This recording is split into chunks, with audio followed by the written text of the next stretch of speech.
I was American born, and I'll die in America. Welcome to our group.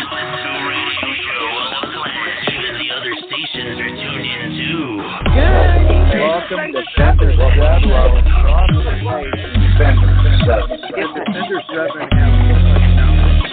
and this ought to show it right here.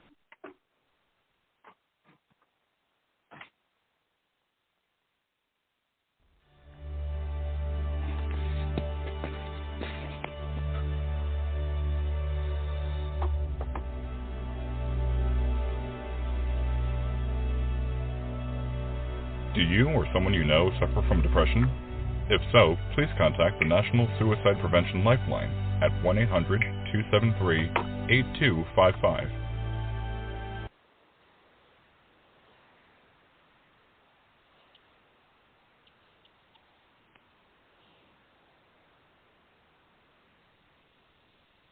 Good evening, everybody, and welcome to the Defenders 7 Tuesday night broadcast with your host and our Colonel, Kimberly Purvis. Before we get on with the show, I need to read our disclaimer. The views and opinions expressed on Defender 7 radio show and Facebook page are those of the callers and or authors and do not necessarily reflect the official policy or position of the Defenders 7.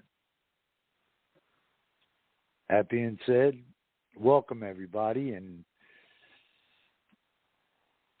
to all those of you who are new just tuning in to us, we do have a website too. Type in all lowercase letters, www.defenders, Roman numeral V as in Victor, with 2 small i's.com. On our site, you'll see that we have a store and a donate button. 100% of all proceeds from our store and from donations we take in go back to our communities throughout all 50 states in a time of need. So by all means, please purchase something or click that donate button. Every dollar helps. That's the only way that we're able to do and to provide assistance throughout all 50 states is by our donations and anything we make on sales. Help us to help you in your communities. Now, we can be reached on our national Facebook page by typing in the search box, all capital letters, Defenders 7. Before you click on that button, just know we expect all of our members and our future members to participate throughout everything we do in our group. Meet and greet, which is a face-to-face meeting. Get to know who's in your community. Know who has your six when shit hits the fan. We'll also be doing training, survival training, disaster relief. So go ahead and click that button. Now, if you get in and you find it's not your cup of tea, so to speak, you can leave, no hard feelings. You could also be reached on our page on MeWe. If you click on organizations and just scroll down to Defenders 7, Humanitarian American Patriot Group.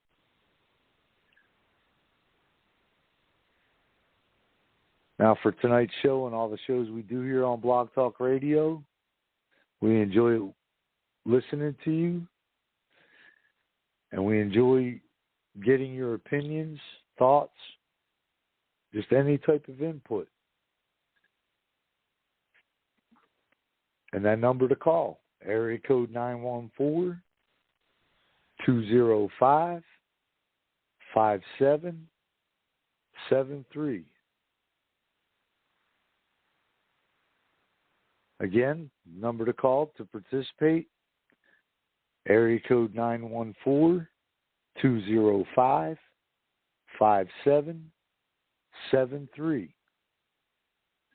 I also like to throw out there again, just as I've been doing past couple nights, anybody out of the Spotsylvania, Virginia area, we know it's a cold case, but Caitlin Aiken has been missing since 2015, and I will be broadcasting live from that location Saturday night on our regular Survival Saturday Night show, because we are doing a search to see what we can find out there. Hopefully we find something to give these families some peace of mind. So again, anybody in Virginia area, Spotsylvania, Fredericksburg, you could always go to wecanbringyouhope.org or on Facebook, We Can Bring You Hope. And you will see the flyer. We're trying to reach out to everybody, so please, especially if you know something, say something. We appreciate your help. And with that being said, I'm here to turn the microphone over to your host, our Colonel Kimberly Purvis. And we also have Colonel John McCullen with us tonight. And Captain from Wisconsin, Lorna Munson Slacker. Wisconsin, how you doing? Good. Yep. Oh, I'm glad. Yep. Got my bruises can started.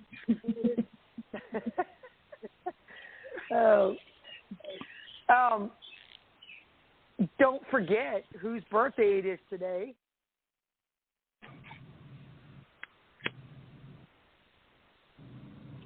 Who's?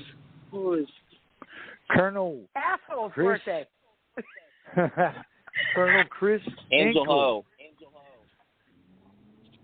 Chris Hinkle. Oh, Hank. Yeah, asshole's birthday. Stinky Hank. Getting old. Oh, it's Chris Hinkle whose birthday it is. Yeah.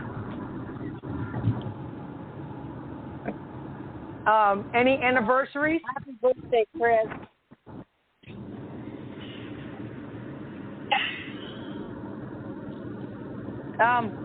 So I know we normally do the you just can't make this shit up. I'm gonna do something different tonight, just because I like to hear people laugh. And so I just found this out of the blue. I just found this book. Okay, so I figured we'd do some tongue twisters because they're funny shit. And this particular one comes from a Dr. Seuss book. Now I know why they can't say Dr. Seuss. That's a banned Because book. these kids in Can't this read it on the generation, air.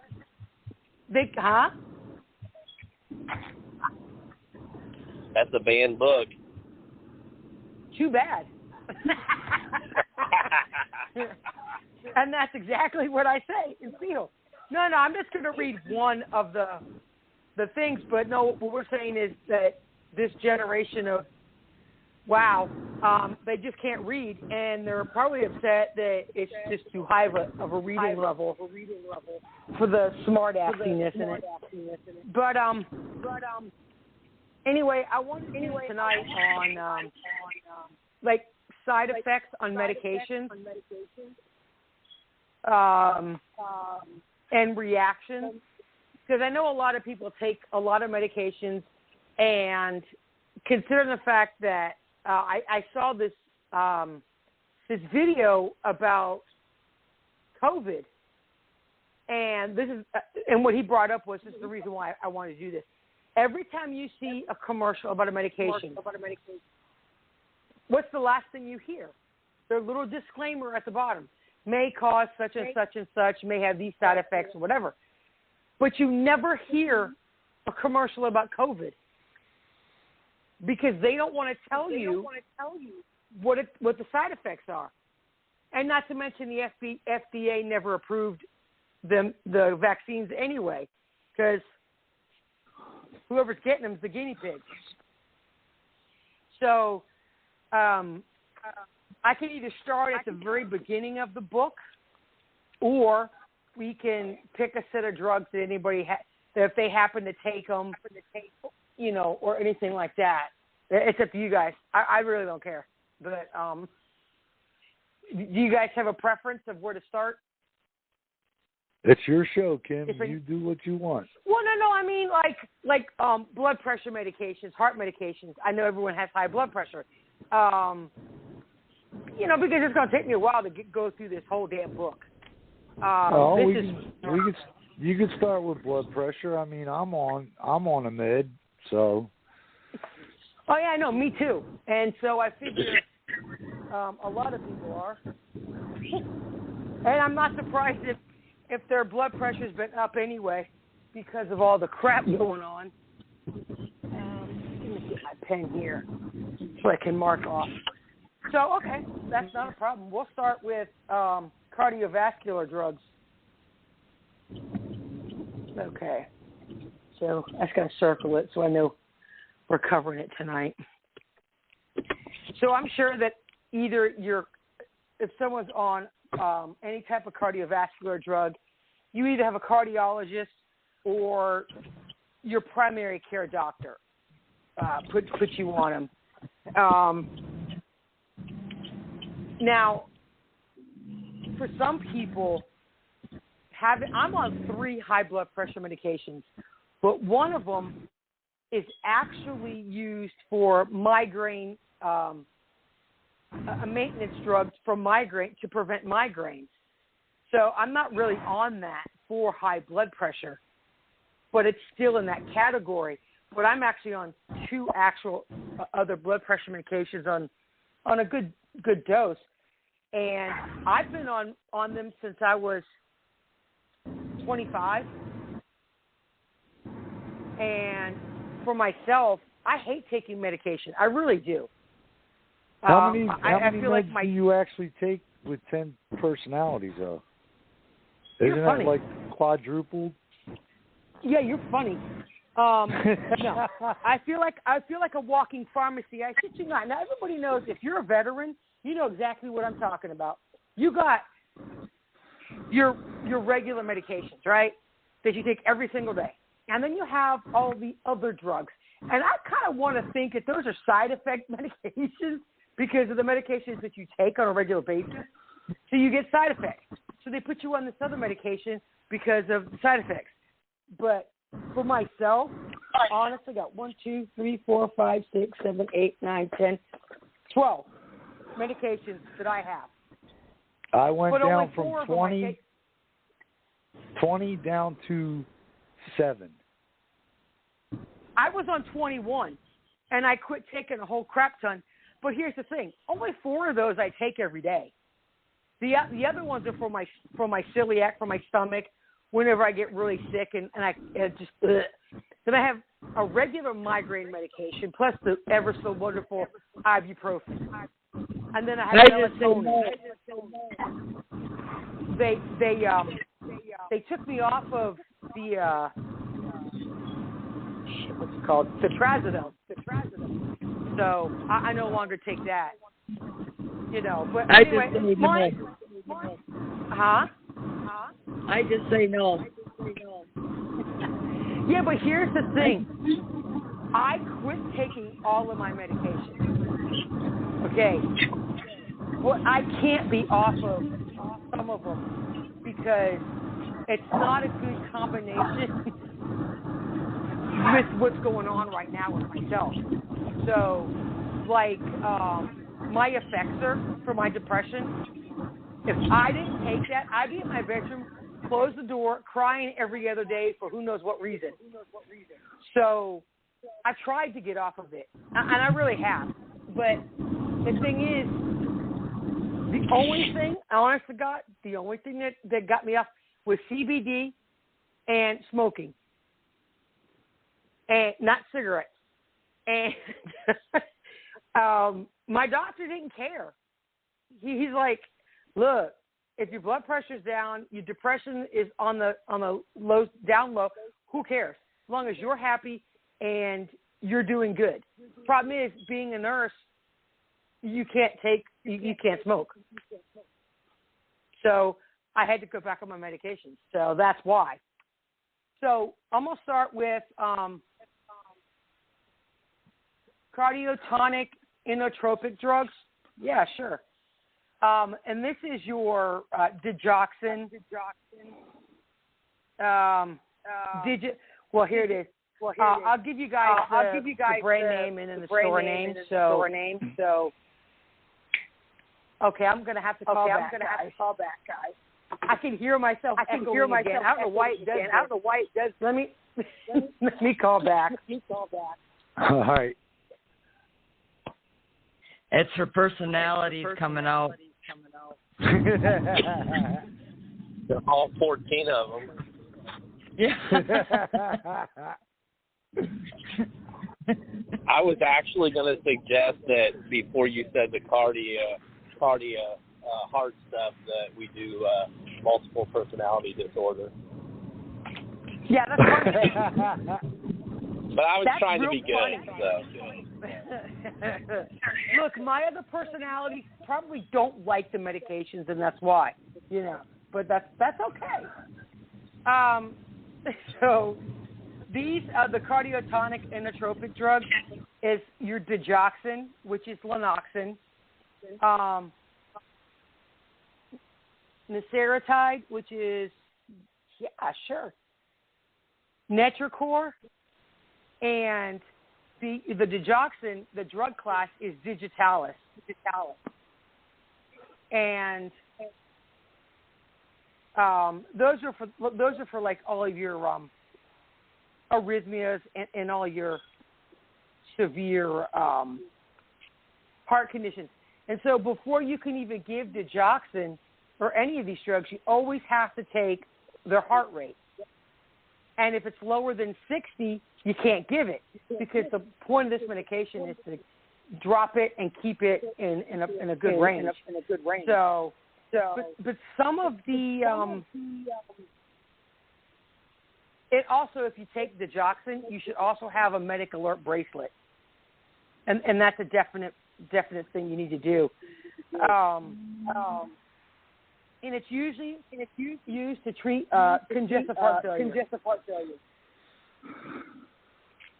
And let's go with some of the side effects. I'm looking here for, where is it at?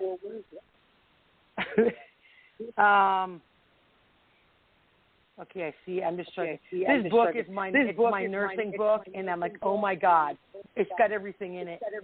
So some of the side effects is dysrhythmia, including either slow heart rate or fast heart rate over 120. Some of the central nervous system side effects is fatigue, headache, confusion, and convulsions. And I take, the convulsions are your more severe side effects. And some of the GI problems, and I'm going to say before I even go any further with all the medications, a majority of your medications, I don't care what it is, nausea, vomiting, constipation, and diarrhea are going, it's almost a given with all of these medications. So, and you'll see a lot of people, because of some of the medicines, the side effects may be, I don't want to say, well, some of them are worse than why you're actually taking them. And then I would question that for myself personally. If my side effects make me feel worse than why I'm actually taking the drug, don't take it. Talk to your doctor and have them switch it out. Because that's when you get on that cycle of having to take, now you're on a stomach medication because of all the other problems. So, and then some of your visual problems, you can have halo vision. So let me see if there's any other. So if you're on any of the cardiac glycosides, which is any of these in the section that I just brought up, you cannot, some of the interactions are your diuretics, your laxatives, your corticosteroids, some of your antibiotics like piperacillin, ticarcillin, and I'm going to stop right there. And some of them, quinidine, cyclosporin, amiodarone, verapamil. All of these are also blood pressure medications and heart medicines. So they may also lead to toxicity and increasing your serum levels. So just a lot of these, you always have to do blood work. Not many of your regular blood pressure medications you don't, but when we get into the ones that you do, I'll let you know, unless you've already been told by your pharmacist.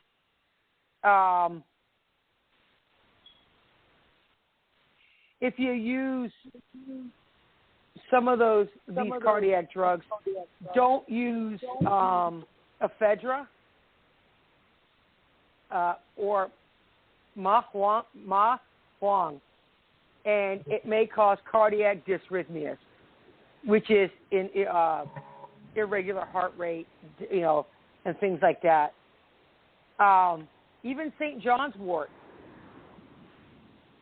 can reduce your serum digoxin levels. So it actually takes away from what it's supposed to do. So whenever you get a new medication, always ask your doctor, especially if they've given you more than one drug. They should know what you're taking. And most pharmacy programs will have a warning come up to tell you, you're on this medication, you can't take this one. Because I know the VA does. Or at least the ones I've been to. I don't know. But do they ever have that? Bobby, do you go to the VA or do you go to a regular doctor? I have my regular doctor outside the VA, but I also do go to the VA. Oh, okay. Do they, when the doctor gives you something new, did they tell you if, the little warnings come up? Yeah. Or do they just not tell you? Oh, okay. Well, whenever the VA goes to give me anything, I have to take it to my cardiologist before I even take it. Because of what they did to me last June. Oh, okay. When I was in the hospital. So they're being overprotective outside the VA. Oh, okay. That's why all the meds were all cut off of me. Yeah, and see, here's the bad thing, is a lot of these medications, you can't just stop them. No. Any of your mental health medications, you have to be weaned off of them. I'm trying to think of what else was it.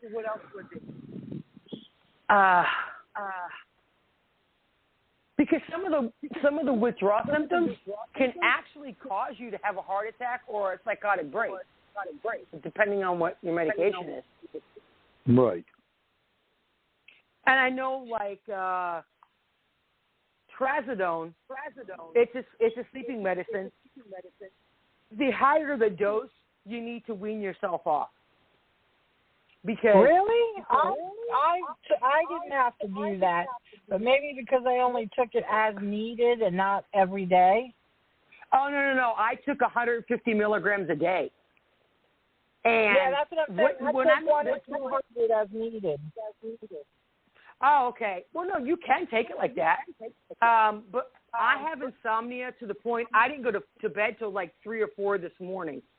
My brain doesn't stop I mean, it literally just keeps going from one subject, and I'll think of this, and then I'll go on a little rant in my head, and then it's like I can think of something, and then it'll go off on a completely different subject. And I love my trazodone. Well, that's why they put me on melatonin. It's less addictive, or it's not addictive because melatonin's actually in your body. The problem is, I was taking 3 a night. Question. Hold on a minute. Back to that. Back. You're saying trazodone is addictive? It can be, in the sense where not like Percocet addictive. Oh my God, I gotta have it. No, what I mean by addictive is the higher the dose you take, you may not be able to sleep if you don't get it. That's what I mean. That's the type of addiction it can cause, where your body becomes dependent on it. That's why they tell you. I know I'm going off on a different drug, but that's why they tell you if you're taking pain medication, they give you stool softeners because it makes you. Some make you constipated. So if you take painkillers for so long, one, your body gets immune to them, and you have to have a higher and a higher and a higher dose. Well, and then that problem comes in, you don't go to the bathroom. So then you end up taking stool softeners because of the side effects of the pain medication. Well, my mom's to the point where she has to take a laxative to go to the bathroom. So now her body cannot go unless she gets one. So that's what the trazodone can do. I'm not saying it with every single person, but I know with myself when I was taking 3, if I stopped, I didn't sleep. I would only sleep like an hour or 2 a night, and that's it. So what I would do is I would take 3 a night for like a week, and then take 2 a night for the next week, and then 1 a night for the next week, and then I went off. And that's when I started melatonin. So there are some seizure medications that's the same way. That my daughter was on 2 seizure medications. They had to wean her off of one while he was titrating her new one to what she needed it to be. So you have to have a really good doctor that knows what they're doing. So, well, right now I only have 50 milligrams, but again, I only take it as needed, and I never go to bed before 1 or 2. But if I have to go to sleep early, then I'll take it because, like you said, your brain's all over the place, and the trazodone basically just tells it to shut up. It's not a true sleeping pill. It just tells your brain to shut up and calm down, and then you can go to sleep. But if you take the trazodone and don't close your eyes and relax, you and just keep watching TV or doing whatever, then you're not going to go to sleep. It's not a real sleeping pill. Does that make sense? No, I know. Like what I had to do when I was taking the trazodone, I would have to take them 2 hours early to get me to where I'm just drowsy. Then, and I actually tried this. It does work. If I'm not asleep in 30 minutes to an hour, I get up and go walk in the living room, go to the bathroom, go to the kitchen, give it a few minutes, and then go lay back down. Right. Because that's when you sit there for hours upon hours, and 435 turns in the bed later, you might go to sleep. So, and the worst thing the worst thing? Huh? You said the worst thing you could do? Yeah, it's the worst thing you can do is watch your clock. Oh. Never watch your clock. To. Okay, yeah. Because if you watch your clock, you're gonna okay, oh my God, I'm not sleeping yet, and then you're gonna panic about that. So it's just there's little things that you can find to help you relax. Kava works really good. Huh? Kava tea works really good. So does Kava okay. tequila. It relaxes. It helps you sleep, but it also relaxes your muscles. I need to try something for my muscles and my legs because I have RLS, restless leg syndrome, and I move my legs so much, I feel like I've walked on a treadmill for 3 hours every single day. And it hurts to stand up. And it's like until I get moving, I hurt. But it's because I move my legs and turn so much in bed, and I flex my feet, and it's like constantly exercising. Yeah, my you legs. should try kava, but if you have kidney problems, you don't want to use kava because it can hurt your kidneys. Oh, no. I mean, I've got, like, lavender tea. I know that that helps. They have the lavender incense, the oils, all of that. Benadryl works for me, or Tylenol PM. Yeah, I mean, well, the Benadryl's in the Tylenol. So if you don't need, here's the thing, if you don't need the Tylenol, don't take Tylenol PM. Just take Benadryl because it's the same thing that's in it. So, but it's up to you. If you have aches and pains, if you're a veteran, you have aches and pains. That's why I take Tylenol PM. I'm going to tell you something. If there's any veterans listening, you're lying if you say you don't have aches and pains. Straight up, you're lying. Denial's the first sign of old age. So just suck it up and admit it. I'm telling you. I love how the VA tells us, man, that, oh, no, back pain and knee pain, shoulder pain is not service-connected. What? That's what they I'm not military, and even I know that's ridiculous. Oh, yeah. With all the running you do, the ruck marches, and all the field training, and I don't know about the Navy because you're on ship, so... All that crap you carry, all the weight you carry, the backpacks and the guns and all that crap. I had, counting my vest was about 50 pounds because I had to wear an extra large. Wasn't exactly flat-chested, so I had to wear an extra large.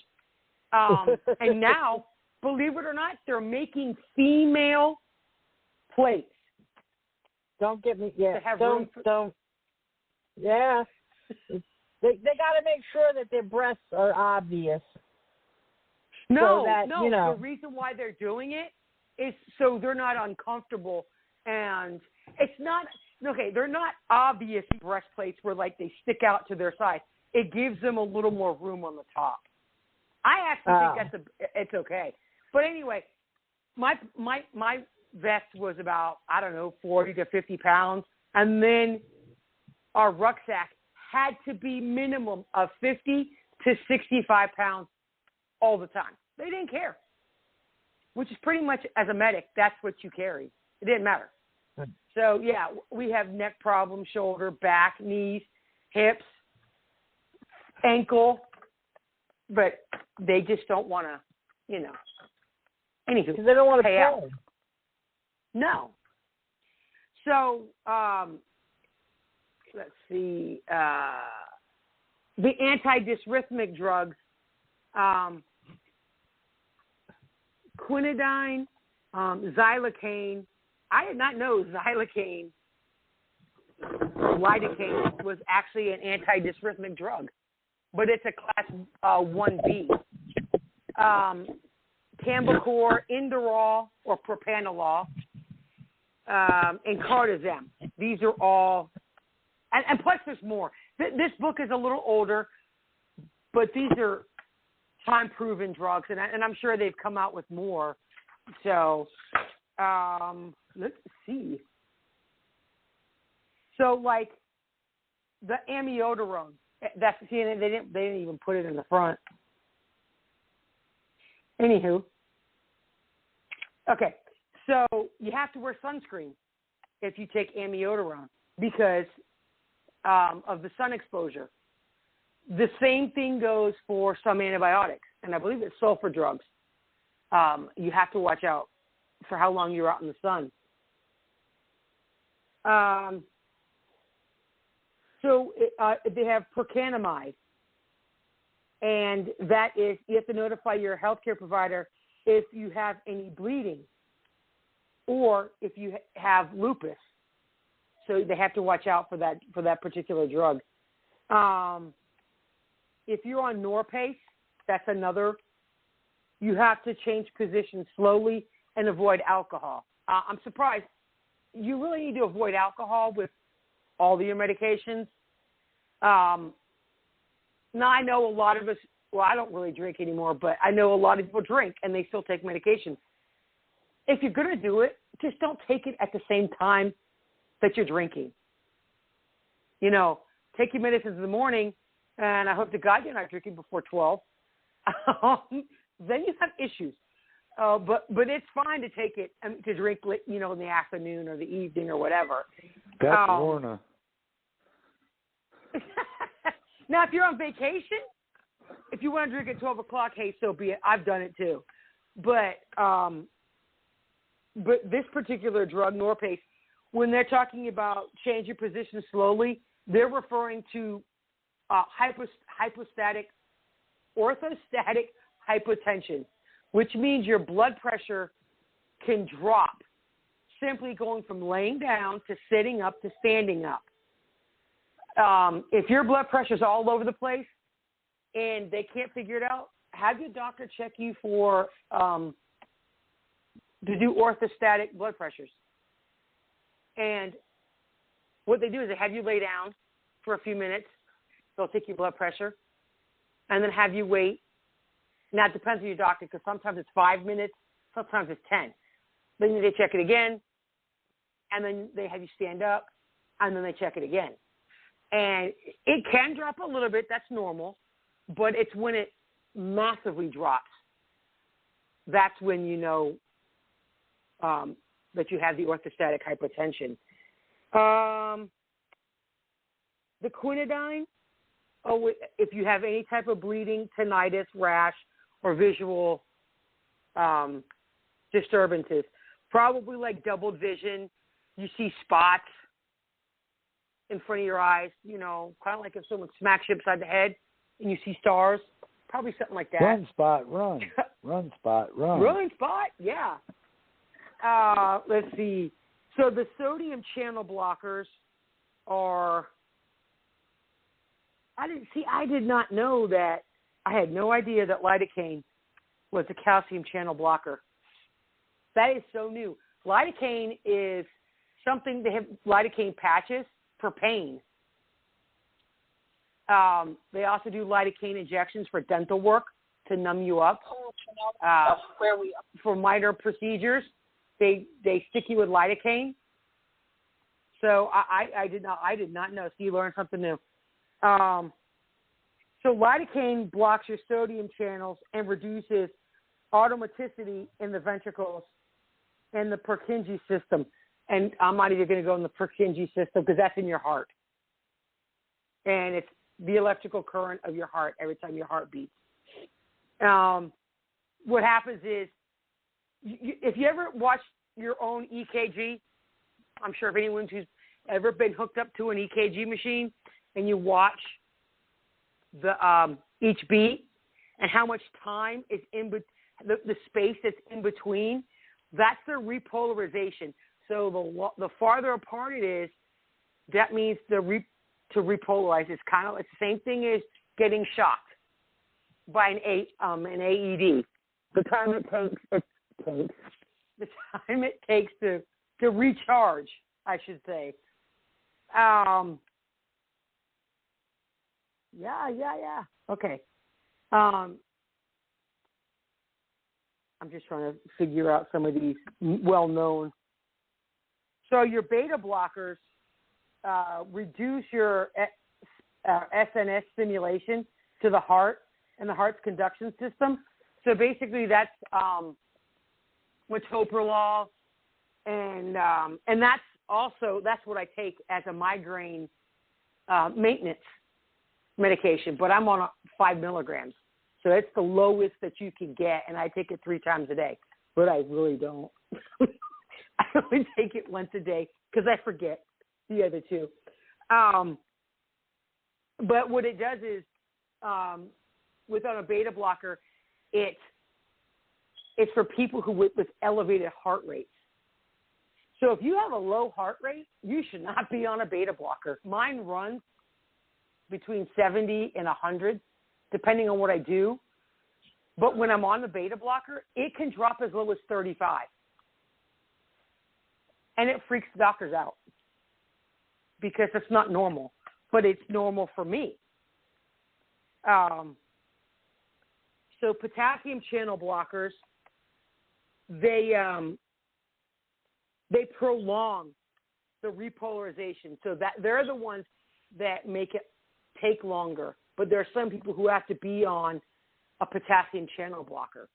So, and some of these medications, if you're on certain blood pressure medications, you will be on a diuretic like Lasix, hydrochlorothiazide, and a lot of people have to be put on the Lasix or a diuretic. And if anyone has congestive heart failure, you could almost guarantee you're going to be on Lasix or the hydrochlorothiazide. I'm not sure how many new ones they have out, but there's a bunch.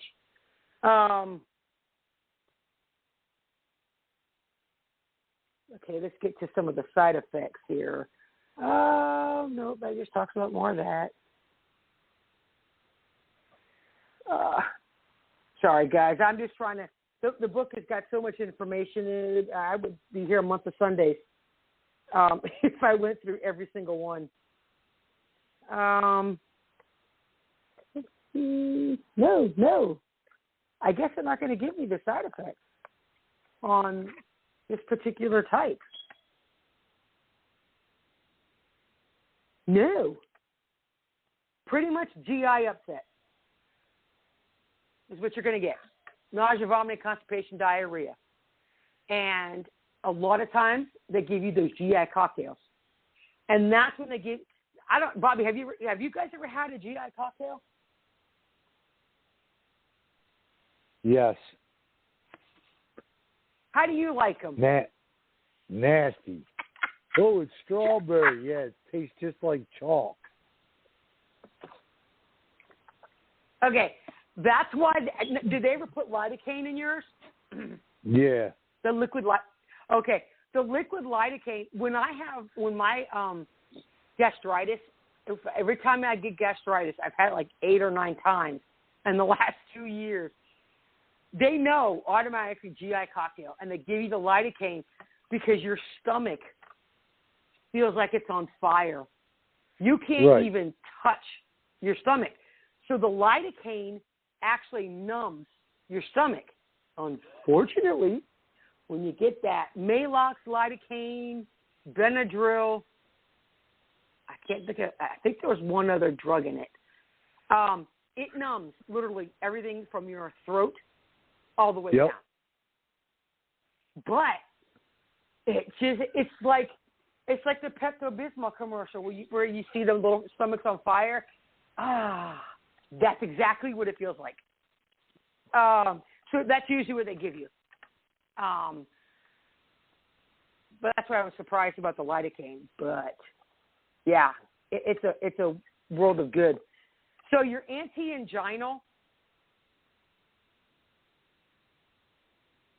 I'm waiting for Bobby to say it.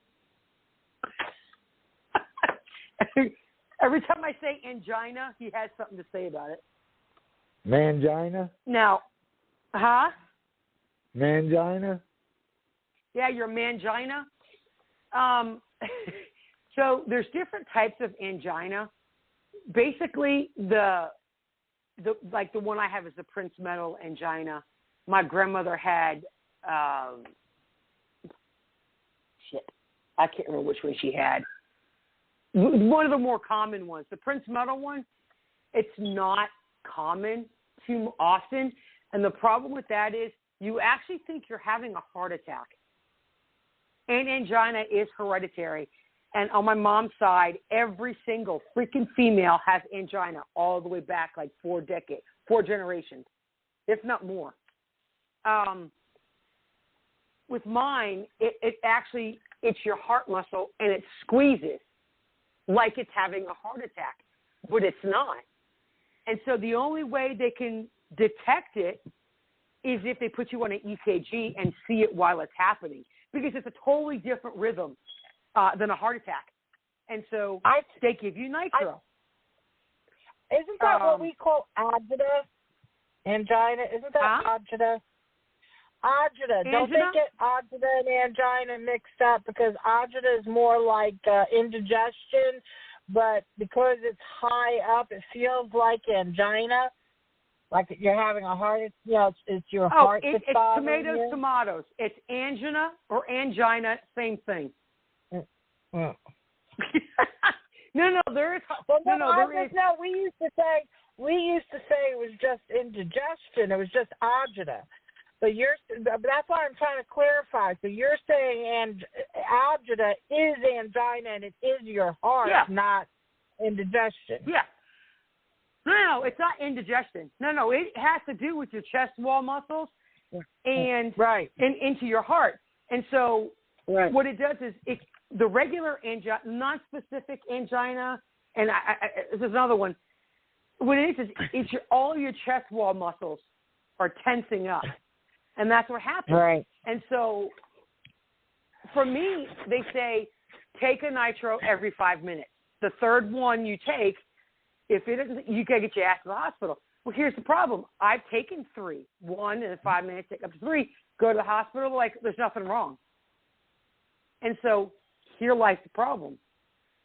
Then one doctor said, but the minute I don't do that, I'm actually going to have a heart attack.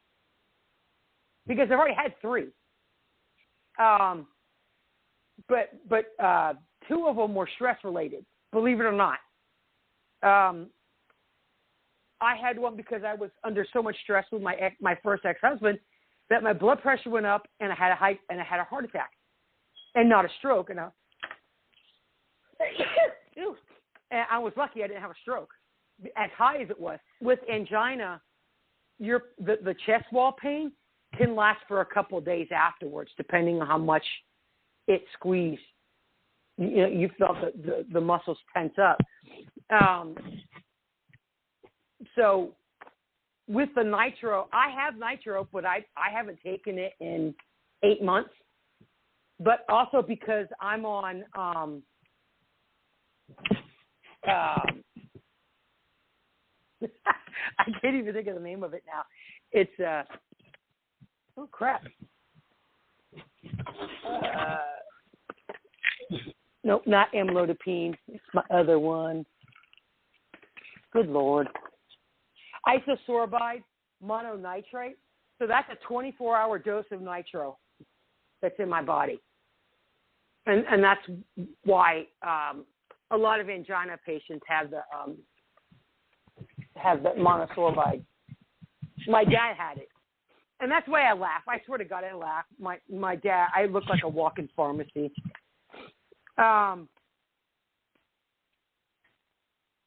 So basically the same thing with antiginal medicines. Change position slowly. Also, the nitro, you have to keep I know it's in a dark bottle, but you have to keep it in a dark place because it loses its potency after you open it. And if your tongue, when you use it, if your tongue doesn't get that tingling sensation, it's losing its potency. And this is true, by the way. If anybody, I know these kids today, and not just kids, but they want a new high with something, okay? If you don't have angina and you take nitro, or if you don't have heart problems and you take it, you will get a massive migraine that you wish you never had. So watch out when you take it. If you don't properly use it, yes, you will end up with a massive migraine. And nitro does drop your blood pressure. So when you take it, make sure you're sitting down or lying down whenever you take it. There are transdermal patches for nitroglycerin. It's a gel. Well, there's a gel and there's the patch. never handle, if you're helping someone with nitro, make sure you wear gloves because they actually have, it's a little piece of paper and it'll tell you to do a 1/4 inch of it and you'll just take it like toothpaste and you'll spread it out however much the doctor says and you just stick it to the person, put a piece of tape over it and hold it in place, right? Here's the thing. If you're not wearing gloves, guess what? You're going to end up with the nitro in your blood system. It doesn't matter where you touch it on your skin. Which leads me to a rather amusing story when I worked hospice. We had this stuff called barf gel. It's Benadryl, Ativan, Reglan, Phenergan, and Haldol. And they make it into a gel. They combine them all together. They make it, they just break it all down into a compound of a gel. That is not a concoction I want in my body. Oh, no. This is for hospice patients who are highly agitated, like a lot of cancer patients, some Alzheimer's patients will get this when they're in the last stages. We use that on combative patients simply because they're so combative. And plus, they don't have to take it, they don't have to ingest it by mouth. It's what you do is you just... Yeah, I remember those when I was doing hospice. Well, here's the thing. I had to draw blood from this lady, and she was so combative that I ended up using all of my syringes to draw blood. And, well, I ran out. So I had to go back and go get some more from the office. Well, I went ahead and put the barf gel, and I put it on her wrist. And that's usually where you put it. It's on the inside of your wrist. And that's where the skin's the thinnest. So anyway, had my gloves on, rubbed what I had to put on her, and left, came back. Well, guess what? I forgot that I put that on her. And I got to say, I got not as much as she did, but I got the dose. And I'm going to tell you something. I was so relaxed and falling asleep. So, moral of the story, wear your gloves. With any of these topical medications that can cause central nervous system issues and stuff like that. Of course, everybody else thought it was funny, but I did not. So that's pretty much it for the nitro and those. But like I said, in here, if anyone has any concern about any medication they take, like what you cannot take it with, this book has pretty much everything there is. But like I said, there's just so much information. I can take a picture for you and send it to you because not all of your pharmacy information gives you everything. So the next one is your antihypertensives, and this is most of them, like Prazosin, which is Minipress, and Prazosin is also used for PTSD.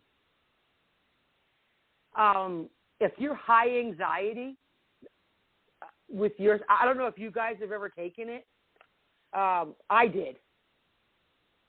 I had a lot of nightmares, and it just put me through so much anxiety that that's another reason why I couldn't sleep. So they put a lot of veterans on Prazosin. It does work. Yeah, it does work. And so the classification for that is adrenergic blockers, adrenaline blockers. Good God. So anyway, clonidine. There is a thing with a lot of medications. You also have to remember some medications sound like others, like clonidine and Klonopin. So if you're on, you can be on both. Don't get me wrong. The clonidine is your high blood pressure. Your Klonopin is like Ativan, Xanax. It's all in that category. I used to take it a long time ago, and a lot of people can't take it. A lot of people end up worse. The side effects did not outweigh why they were actually taking it. So watch out for your sound-alike medications. Keep them separate. You can even take a black Sharpie and write on the prescription bottle what every one of your medications are for.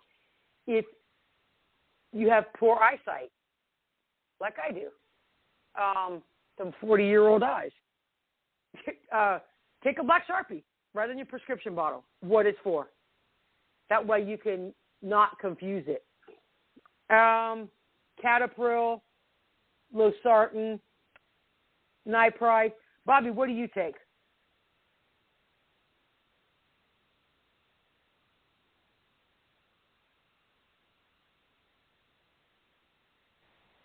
For what? Your high blood pressure. Losartan. You take Losartan? Okay. Yeah. Yeah, it's for hypertensive. Yeah. Yeah. And so a baby aspirin.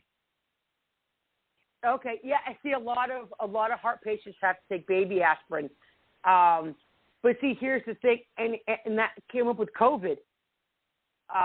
If someone had got COVID, the first thing was take a baby aspirin, your zinc and vitamin C and blah, blah, blah, and all that cool stuff.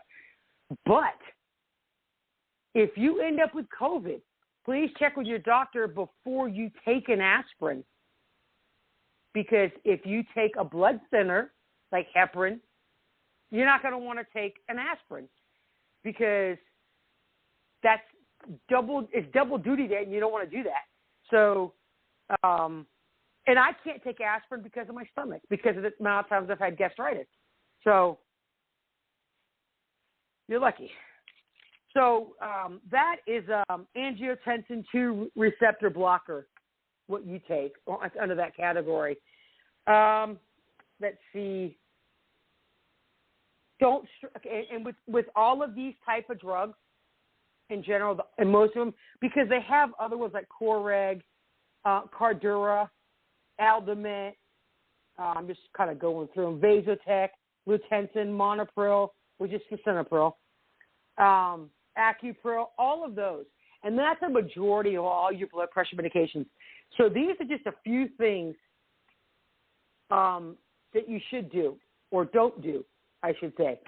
Proper nutrition, watch your sodium intake, try to exercise. For myself, all I can really do right now is walk, and that's what they told me. So I walk. Well, not yet. Make sure you have someone with you if your blood pressure drops. This is one of the ones that you cannot stop abruptly. Any of these blood pressure medications. Don't, because what will happen is you can have rebound hypertension, and it can go up drastically. So if you miss a dose, take it as soon as you remember, unless it's too late. I mean, if it's like 6, 7 o'clock at night, don't even bother. There's no point. Just get up in the morning, set an alarm clock for your medications, which I should be doing because I forget a lot. So don't strain while having a bowel movement, because you can stimulate your vasal nerve in your rectum and you can actually pass out. And what it is, it's called the Valsalva maneuver. And so just watch out. Don't strain. Monitor your blood pressure. So I wish I would have read this. Don't take hot showers. I did not know this. I never knew this. If you take any of these medications, you shouldn't take really hot showers because it makes you dizzy in the shower. And that's what happens to me. I love hot showers, but I guess that's why. Learn something new every day. Also, watch out for hot tubs and saunas and stuff like that. Hot weather. Let's see. If you take Prazosin, your first dose that you take it can drop your blood pressure. So they recommend taking your first dose at night while you're take it and then lay down, so you don't have to worry about passing out or anything like that. If you're on an alpha blocker or ACE inhibitor, I'm sure your doctor told you to watch your weight. You never want to gain too much weight or lose too much weight. So some medications will make you gain weight a lot. And that's what's happened to me. And then I went off and lost the weight, and Mother Nature hates me anyway. Let's see. Dizziness and things like that are some of the side effects and things like that. All right, let's go and see.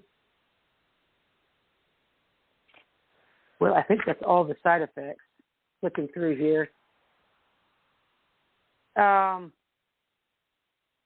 Yes, if you're on blood pressure medications, watch out if you're on any sedative medications. They usually don't take them at the same time. Usually you take your sedative at night. Watch out if you take that and like Xanax or Ativan or any of those medications. What time we got? Oh, we got plenty of time. Cool. Let me see how many more we got. We should be able to get through the heart medications. So your diuretics are like Lasix, Diamox, Aldactone, hydrochlorothiazide, and they have what's called, like your Aldactone is a potassium-sparing diuretic, which means it doesn't pull the potassium out of your body. I don't know if anyone's ever had to take has ever had to take a diuretic. The whole point of it is to make you pee. The more you pee, the more electrolytes, the more potassium that goes out of your body. So they actually have potassium-sparing diuretic because those cardiac patients, their potassium levels can always drop. So that's why they put you on those. The other ones are your loop diuretics, and that does all of its fancy work and pulls everything out. So, and a lot of people who's on diuretics will end up taking potassium pills, the horse pills. So some of the things about taking diuretics: avoid use of herbal medicines without talking to your doctor or your nutritionist. Make sure you speak to them first. Avoid eating high potassium foods, except when you take the potassium sparing one. So if you're taking one that spares you, that keeps it, it doesn't matter. So avoid like bananas, strawberries, potatoes. I'm trying to think of other high potassium. I'm sure there's a lot more, but those are your main ones. Bananas. Bananas, strawberries, potatoes.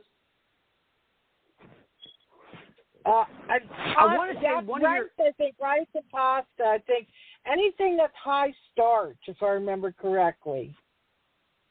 Oh, as far as the potassium, those the bananas, strawberries, and potatoes. Not sweet potatoes, but regular potatoes. Well, no, sweet potatoes do have potassium too. You're going to want to not eat those. The same thing if you're taking heparin, you can't eat green leafy vegetables because there's vitamin K in it, and that's the antidote to taking heparin. So it's counterproductive to do that. So it sucks, but it's just it happens. like one of the medications that I was taking a while ago, I could not eat grapefruit or drink grapefruit juice when I took that medication because it changed the metabolism of the function of what it was supposed to do. Monitor your weight. You if it's more than 5 pound weight loss or weight gain, the doctor needs to know because they're going to check for hypokalemia, which is low potassium, irregular heart rate, if you're lethargic. See, a lot of this has to do with your electrolytes. And if anyone who's had severe diarrhea, plus vomiting, plus a lot of urination, you can actually do a lot of damage. And that's part of, one, it's part of heat stroke. You could have a flu bug, anything that makes you do all of those. It can throw off your sodium, your potassium, and all your other electrolytes. But those are your main ones, your potassium and your sodium. Because those, if it goes too low, you can have a heart attack. So that's why they always check them. If you're a diabetic, they need to monitor your blood sugar levels, as the loop diuretics and the thiazides make your blood sugar go up. Not all the time. It depends on each person. So not every symptom goes with everybody. Like, I don't know, all four. Who's still on? I know Bobby's on. Is Lorna and John still on? Or they disappear? I'm here. Okay. Present. I'm awake. Okay. So just say all of us that's on right now, if we're all taking the same exact medication, let's just say we were all put on Bactrim, antibiotic, okay? Each of us can have a different side effect than the other. One of us may have none. So it all depends on your body, on how you react. Also, it depends on your size, your metabolism. I mean, everything takes into effect. It's like drinking, and I hate to even use this as an example. Someone who's 6'5", 300 pounds can tolerate more alcohol than someone who's 5'2", who weighs 100 pounds. True. That's true. So, and see, like myself on pain medications, this is why I have an issue with pain medications. I have such a high tolerance, and I guess that's what you'd call it, a high tolerance. I know people that can't even take Tylenol, and it knocks them out. I'm like, are you freaking kidding me? I wish I would. I could take Dilaudid and still be walking. Wow. And have no problem. So, yeah, and when I had to have surgery, they got to load me up on everything. And because I can't get morphine, they got to use Dilaudid and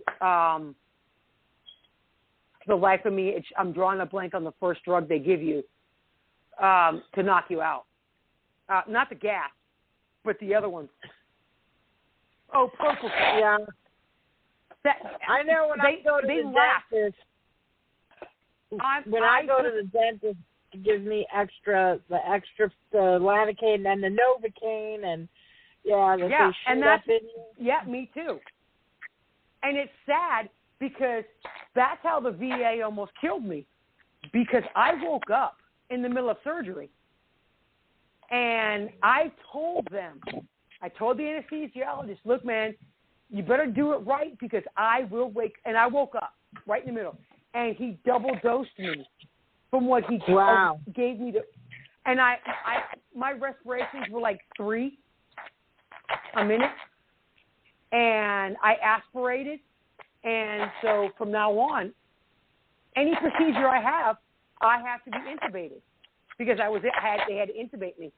And they said because the doctor chose to intubate me, they did nothing wrong. Lucky me. So it was he gave me too much. He didn't give me enough propofol at the beginning, and they're supposed to titrate it and keep it going. So that's a problem that I have.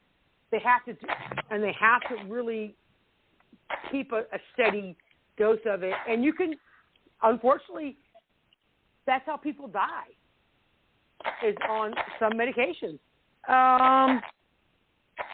Watch your fluid balance. A lot of people, There's a weird noise. I know. I don't know what it is. Who's squeaking? That. Oh, I think that was me. I forgot to mute it. Oh. That's okay. You tricked me when you asked if we were still on.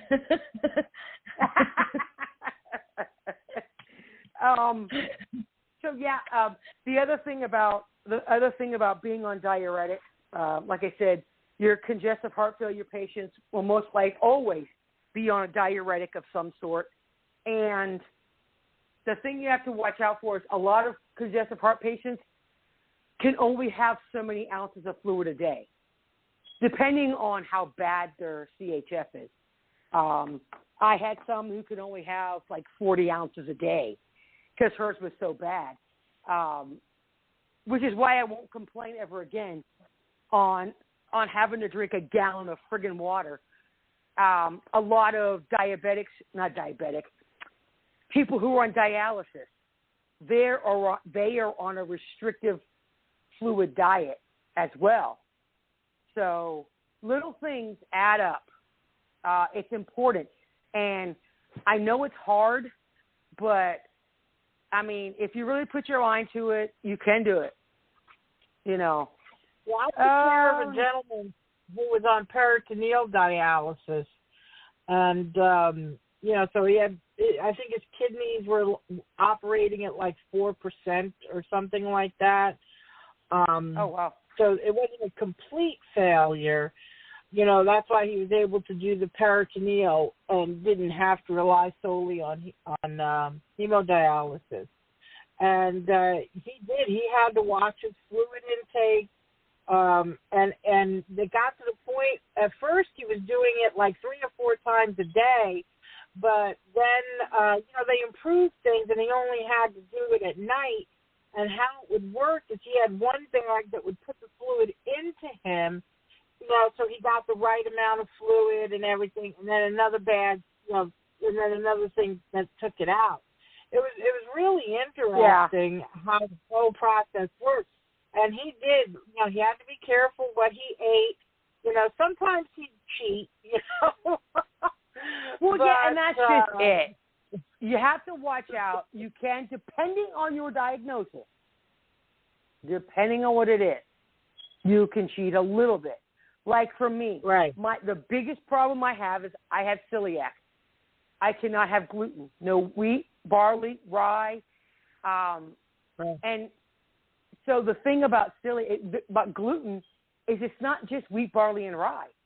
It's actually right. filler. It's in spices. It's actually in lunch meats, hot dogs. It's in makeup. It's in, it's freaking everywhere.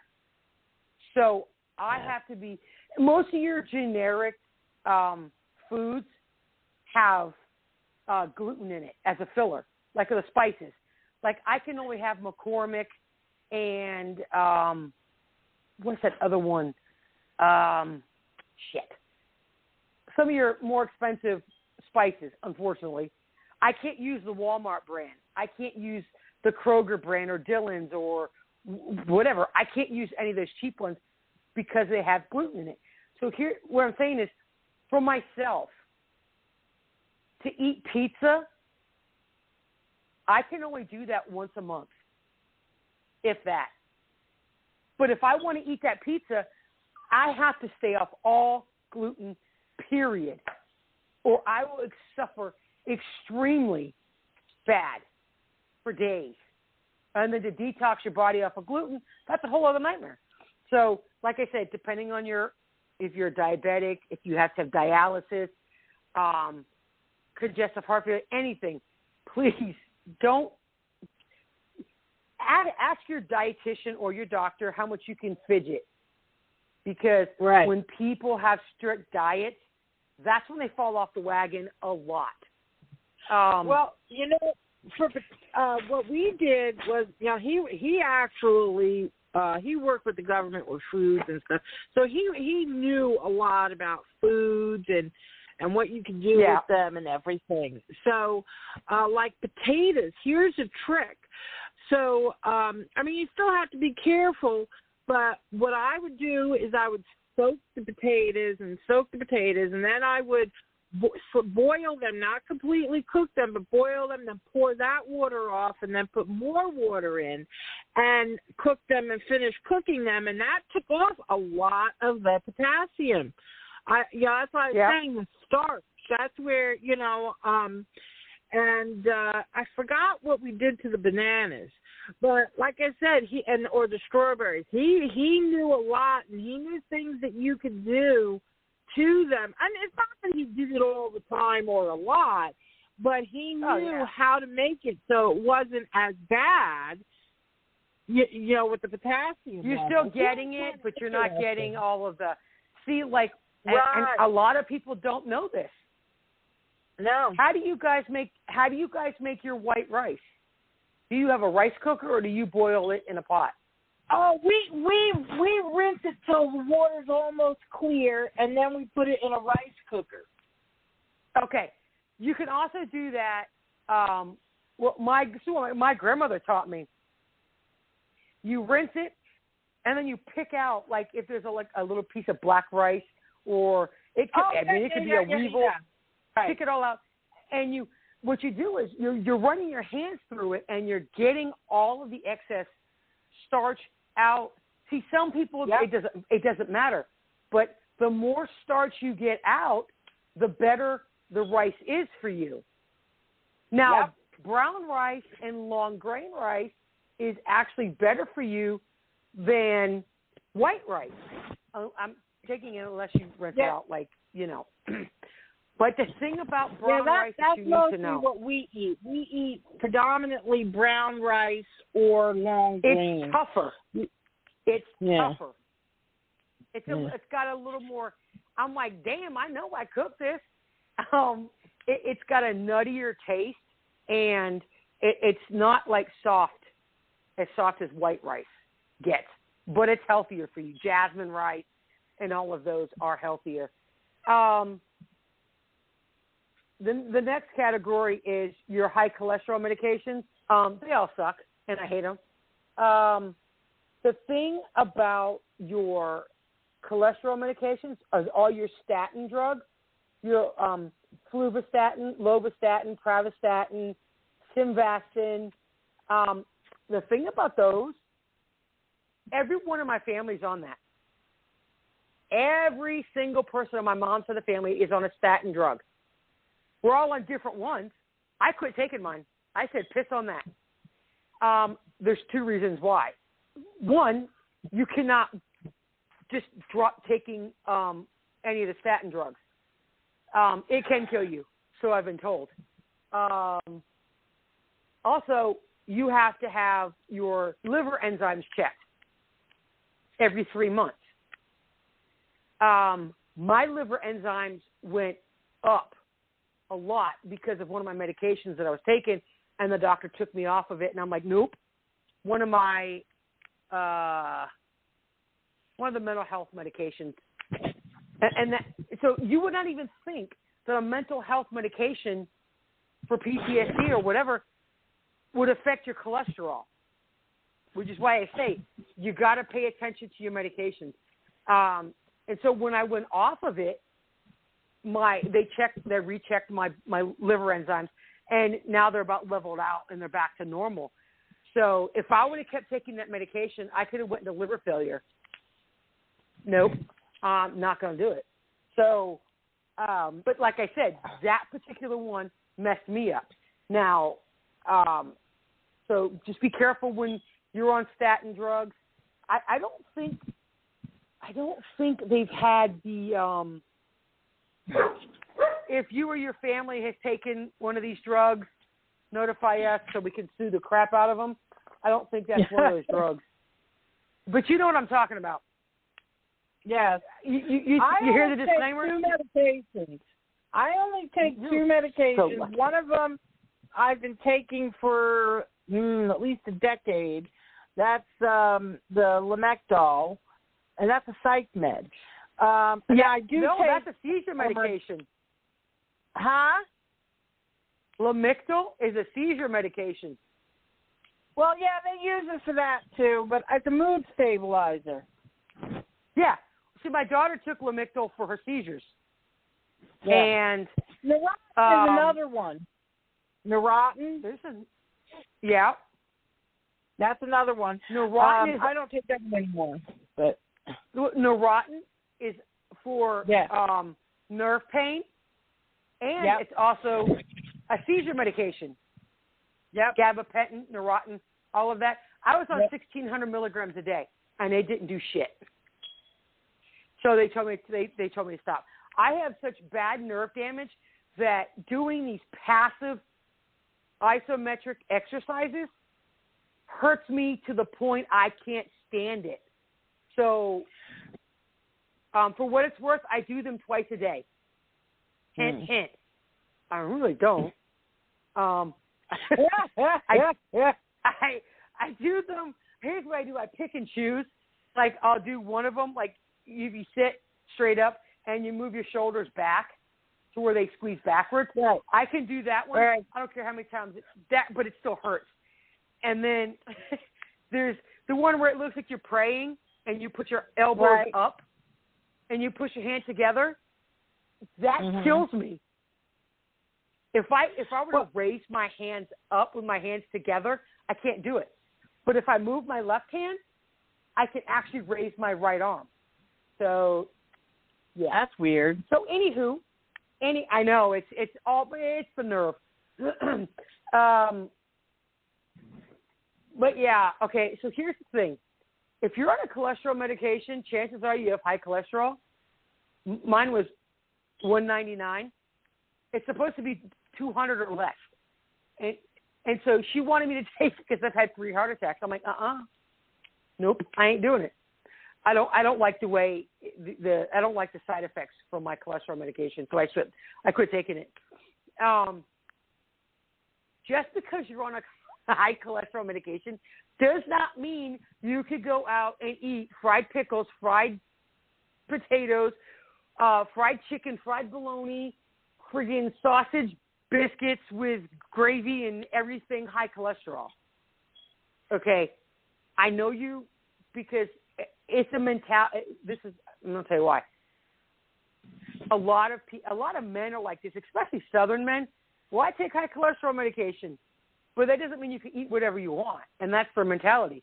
It's like telling a fat person they can eat whatever they want and have a Diet Coke, and it equals out. No, it doesn't. My mom will eat those stupid diet cookies. You know what I'm talking about, the devil's food cake ones? They're in a green box. I don't eat that crap. I don't eat too many. I eat homemade cookies. Well, no. Yeah, but her thing is these are diet cookies.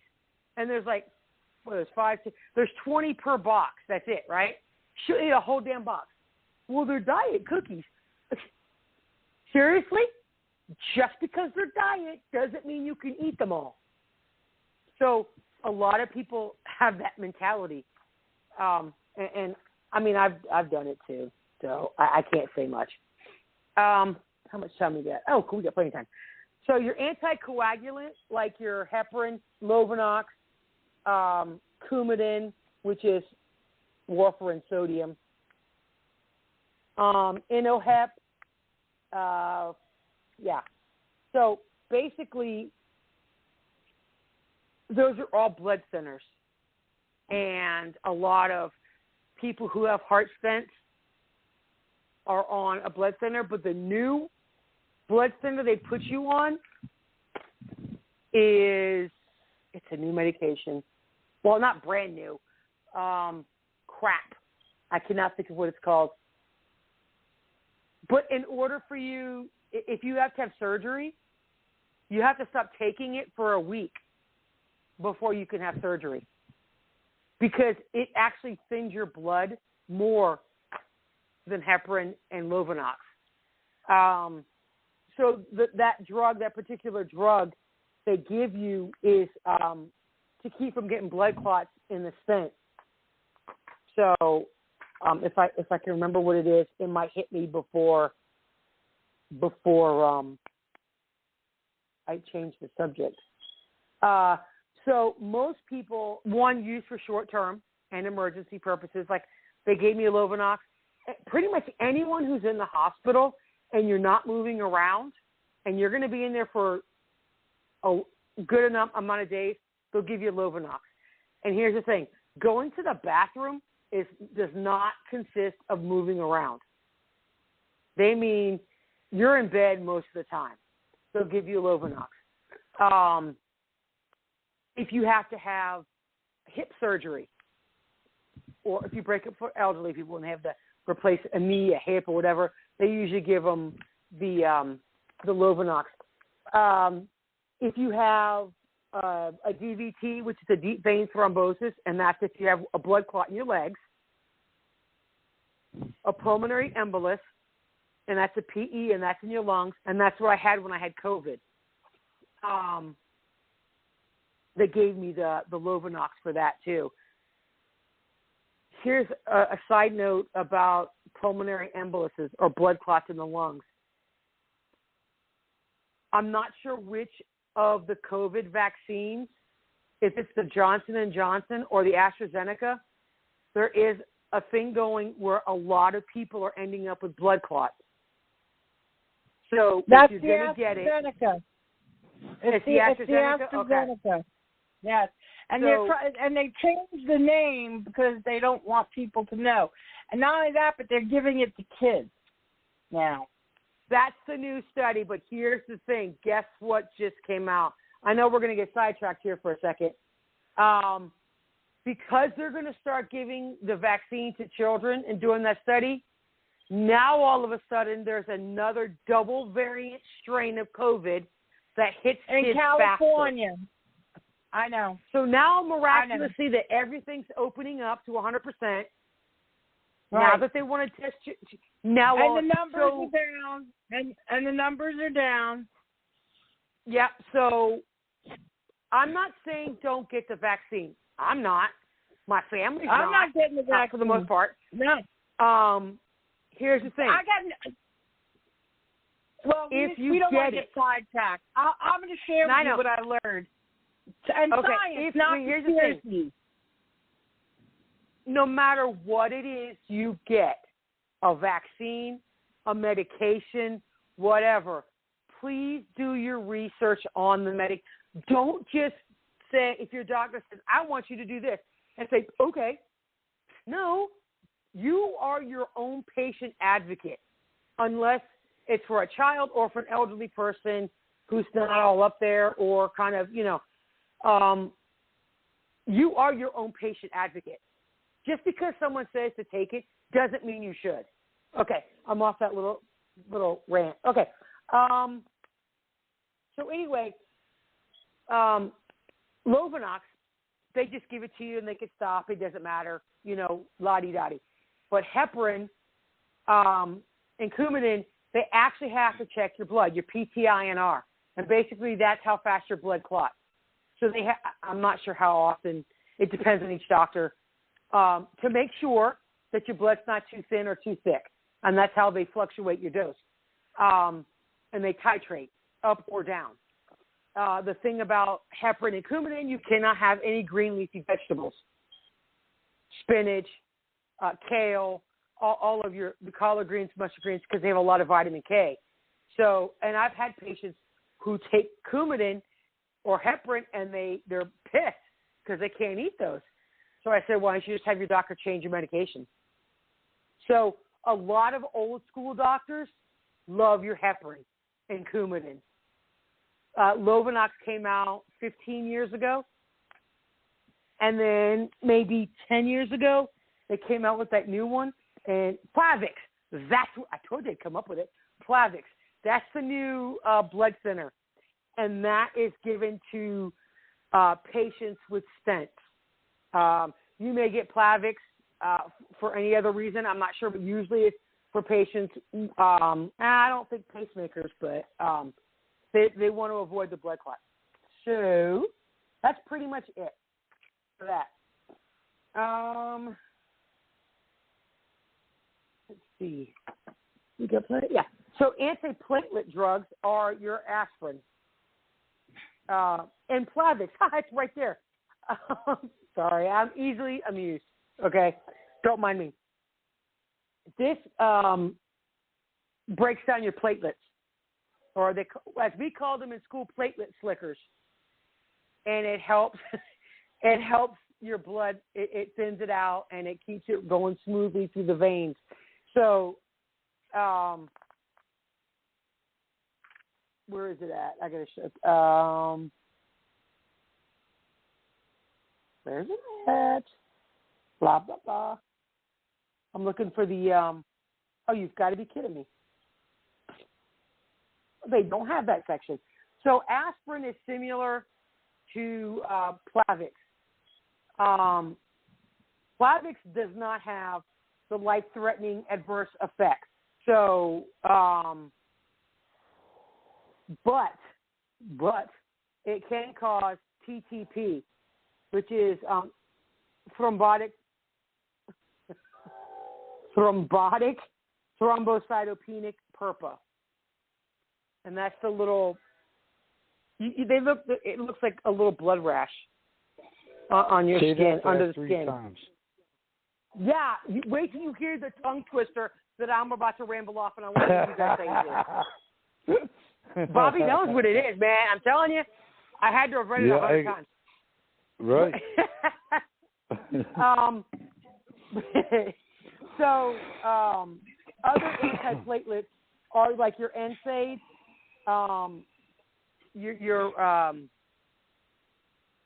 Jesus, I can't even think. Naproxen is an NSAID. Aleve. Where'd it go? Aspirin, ginkgo biloba, ginseng, ginger, garlic. Those are all antiplatelets, by the way. So, and if you drink alcohol when you take these, you run the risk of hypertension, low blood pressure. So, let me see how many more have I got. Well, I could do that with the next one. Thyroid, thrombolytic. So your thrombolytic drugs are like your streptokinase, Activase, Redivase, and all that cool stuff. So you have to monitor the person at bed rest, minimal activity while you're having to take these medications.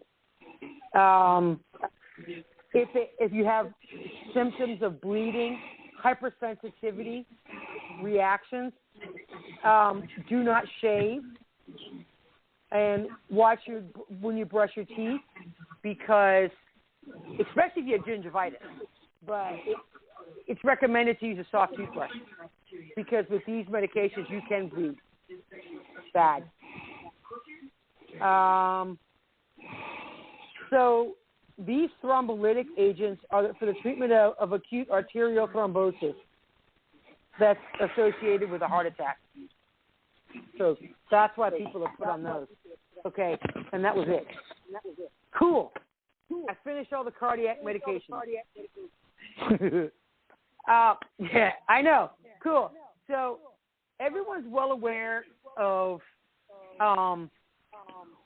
Dr. Seuss being banned because he's racist, I guess.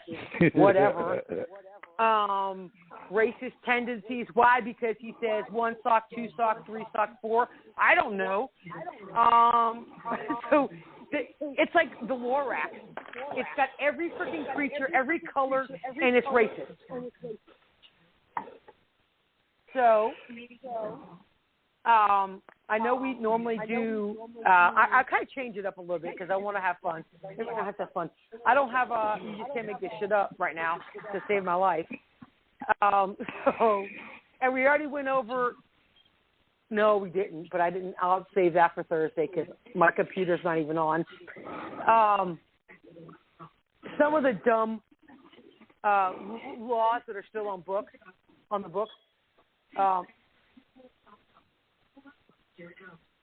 We could go over those on Thursday, but anywho, don't mind me because I will probably get tongue-tied when I read this.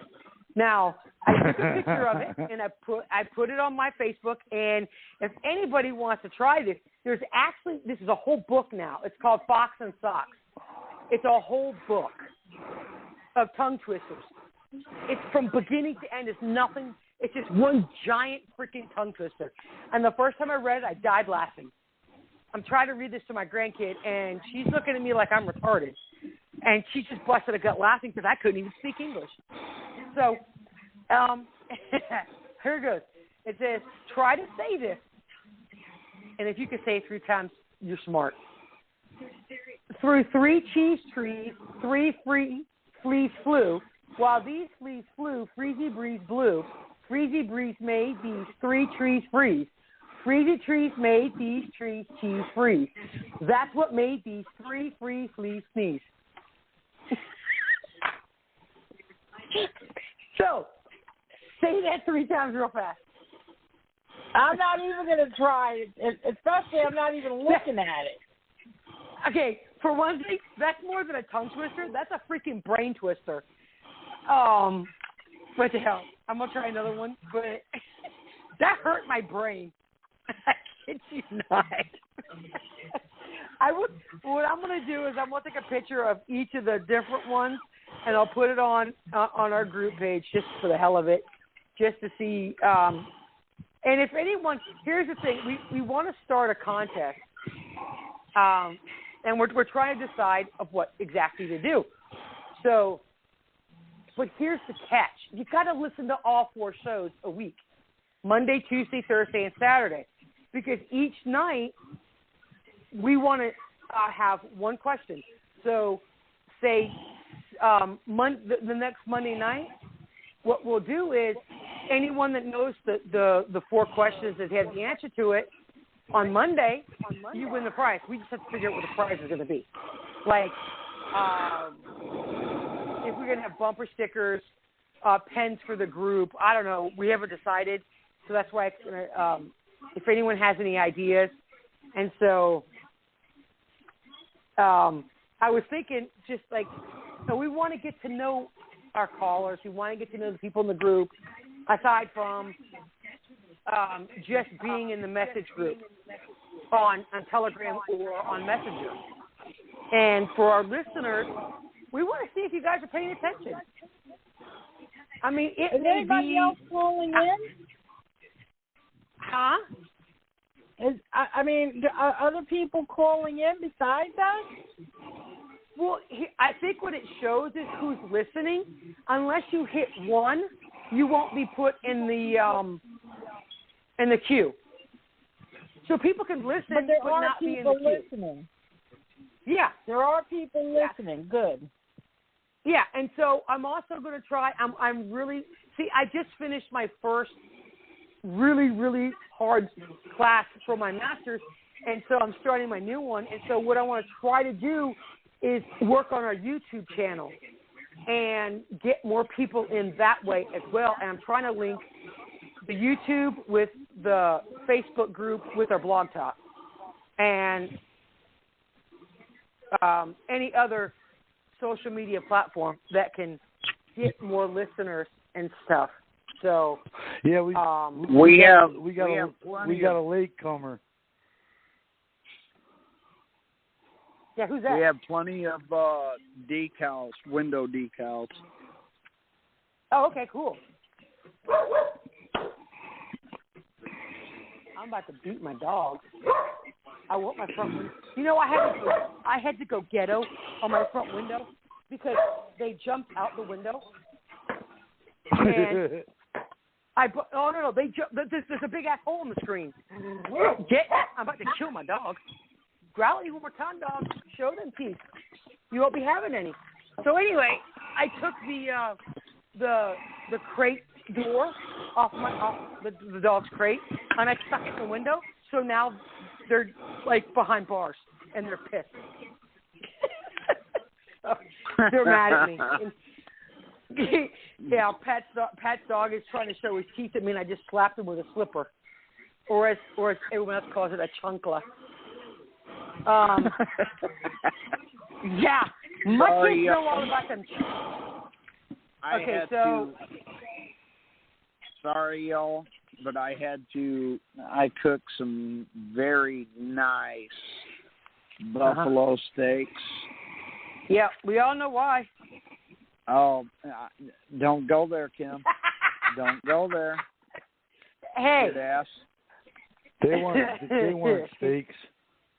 Yeah, right. Yeah, I know. Well, I'll tell you right they now. were human steaks. Brother, them some bitches, fat man's got to eat, man, and them were good. Fat man is sassy and happy. Okay, here's one. You know what? You want to be a smart ass? Okay, here's one just for Weathers. Here we go. I'm being a smart ass. Good. If I can even read this, it's just 8 lines. 4 words per line, so just bear with me. Luke this like is scary. late. Shut up. Listen, did you hear the first one? No. That first one? Oh, that's okay. I put it in the staff room, so go look at it and try and read it and say it really fast. So here's this one. Luke Luck likes lakes. Luke Duck likes lakes. Luke Luck licks lakes. Luke Duck licks lakes. Duck takes licks in lakes Luke Luck likes. Luke Luck takes licks in Lake Duck likes. That's why Dr. Seuss was canceled. Okay. That's why he was canceled. Let me give you a little hint on why I'm not even going to try that. I've already drank half of a handle of Captain Morgan and Coke, so no, I'm not even going to try it. We were joking. Me and Bobby were joking about it at the beginning of the show, and actually earlier. And I'm just joking. I don't know why. I think Dr. Seuss is not racist. He writes about everything, and it's for children. But honestly, I believe that this generation today say it's racist because they can't read it. Because they're too damn stupid to read a tongue twister and actually read it. 4-year-olds can read this shit. This is a book for 4-year-olds and 5-year-olds. Huh? They don't comprehend. I don't think they comprehend. When I was young and my mom, would get the New York Times and do the puzzles and all that stuff, it was written at either a high 12th grade or first year college level. Now the newspapers are written at like a 3rd and 4th grade level. Some of them maybe a 6th or 7th grade level. Nope. Because the population can't understand anything above 5th or 6th grade reading material. The New York Times and the Washington Post are the only 2 magazines written at a college level. Every other newspaper is written at a 3rd grade reading level. Right. Oh, here's my question, Kimberly. Time out. Yeah. A college level. Okay. So define that. Bachelor's degree and master's degree and a doctorate. Okay, to me, you're an overpaid fucking moron. Hey, now. Yeah. Hey, listen, I've already got 3 degrees. No, don't give me that shit. Wait. I gotta tell you the same way I was in the service. It takes a college education to fuck something up and a high school diploma to figure it out. Yeah, exactly. No, that's true. It is. You're honestly okay. Here's the thing. Yes, I've got a couple degrees. I'm working on another one, but I'm a lifetime learner. I get bored. I want to learn something new. What the hell? But yeah, because you're 10 personalities. Yeah, I know.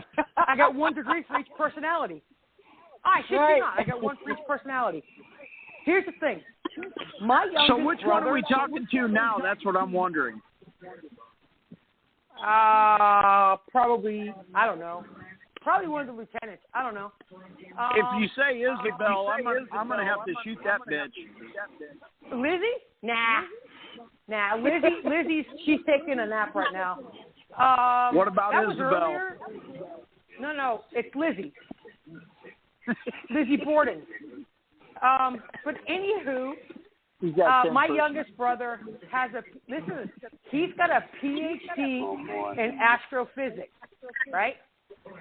Splits atoms. He could tell you how a cloud farts downwind.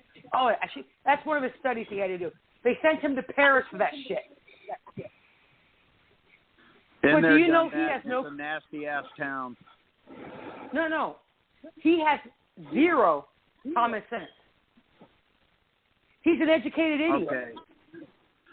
No, there are people like that. 90% of the population right there. No, I know. That's just it. You can be book smart. A college degree does not make you any smarter if you do not have common sense. I'll tell you that right now. No, it doesn't. You have to be Without able to common apply. sense, you're as stupid as a tree. You know, he had no idea they had devices that could strip your credit cards, your bank cards, that they can walk past you and demagnetize your card and take all the information, take all your money out of your account. Those exist. Nice. They've been around for a while. Did you know he didn't even know they could do that? I'm like, dude, you got a fucking PhD and you don't even know that? Here's another thing. Here's another thing a lot of people don't realize. People brag about, I have an IQ of 160 or 170 and you only have 120. IQ has nothing to do with how smart you are. It has to do with your ability to learn, to absorb stuff. And if you're absorbing, garbage in, garbage out, I don't care how high your IQ is, if you're only feeding it garbage, that's all you're going to have. But did you know like Jack I the said, Ripper? Without common sense, it doesn't matter. No. Did you know Jack the Ripper had a high IQ? The same as Einstein? Yes. So like they say. Yeah. Ted Bundy, even Manson, all of this, your intelligence, your IQ has nothing to do with anything other than your ability to learn. How quickly and stuff. Like somebody with a high IQ will pick something up more quickly than somebody with a lower IQ, but that doesn't mean they're smarter. It just means they can you'll learn a little more faster. But okay, here's the thing. Here's how you want. This is. I could almost guarantee. I'm not going to guarantee. If you look at the military, when you take your ASVAB, the lowest score you can get to get in is a 35. Okay. Do you know what MOS you get if you have a 35? What? Wait. I got to hold on a minute. You're telling me that somebody with an IQ of 35 can get into the military? No, the ASVAB. There's an ASVAB test you have to take. The lowest you could get is a 35. That doesn't mean that's what your IQ is. If you get an ASVAB score, hey Kim, listen, yeah. I'm drunk and I still have more common sense than most. That's debatable. I know, but listen, here it is. Shut up, Bobby. For those that have an ASVAB score of 35, are usually 11 Bravos. And there's a reason. They're dumb as a box of rocks. Civilian stuff. Huh?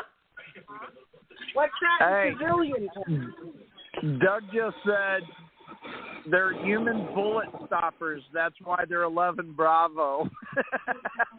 Oh, they're cannon fodder. The cannon fodder. Do you know what the lifespan of an 11 Bravo is? 11 seconds. 11 seconds. Yeah, it's because you've got to change out your. If you're doing strictly without like your machine, you know, all the big guns, but in a regular gunfight, it's 11 seconds because you're going to keep dropping your magazine and reloading. It's 11 seconds. And I could probably guarantee that most bullet stopper, 11 Bravo, man. I want to say most people that have the ad, like I said, the ASVAB that's in the 35 to 40 and 45, your IQ is probably around 80 to 90. Probably.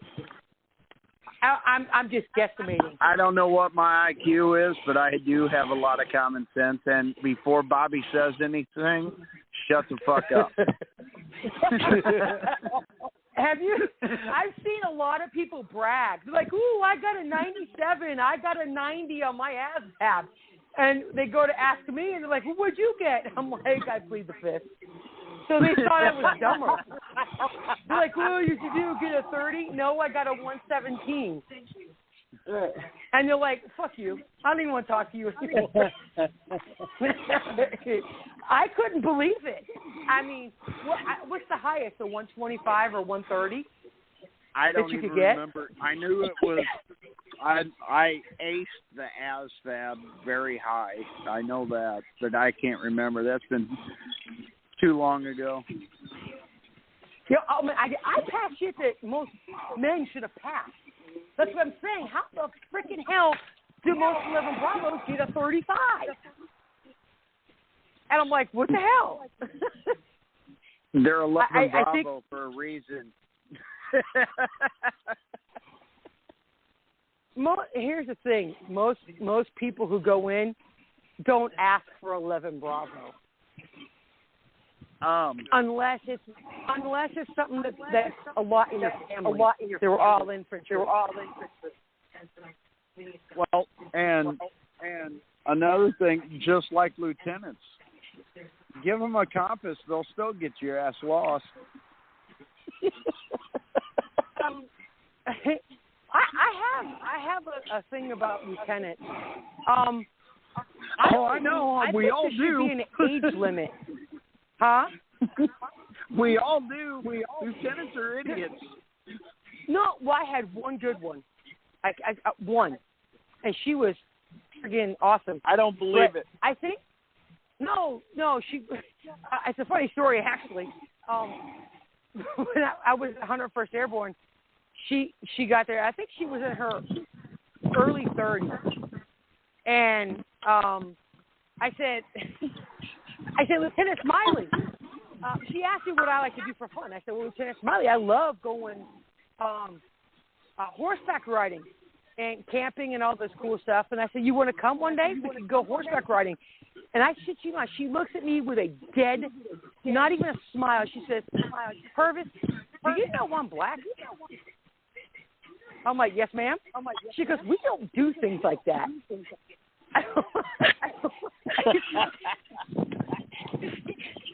But she really was. She was an awesome lieutenant. But I've seen quite a few movies lately, and I don't know from your experience, lieutenants. I think there should be an age limit.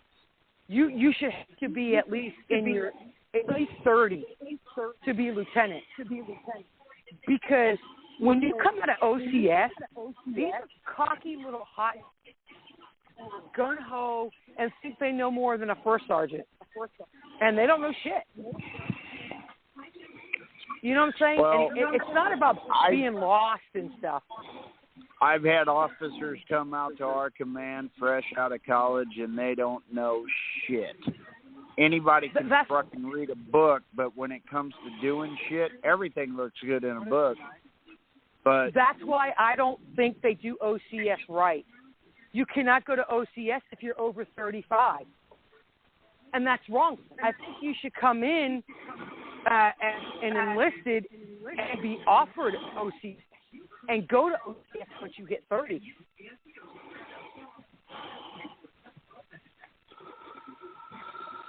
Have you guys, the lieutenant, that kid, he's an absolute freaking idiot.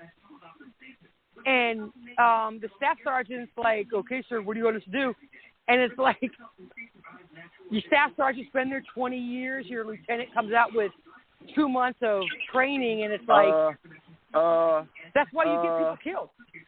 I don't know. What do you think? I know.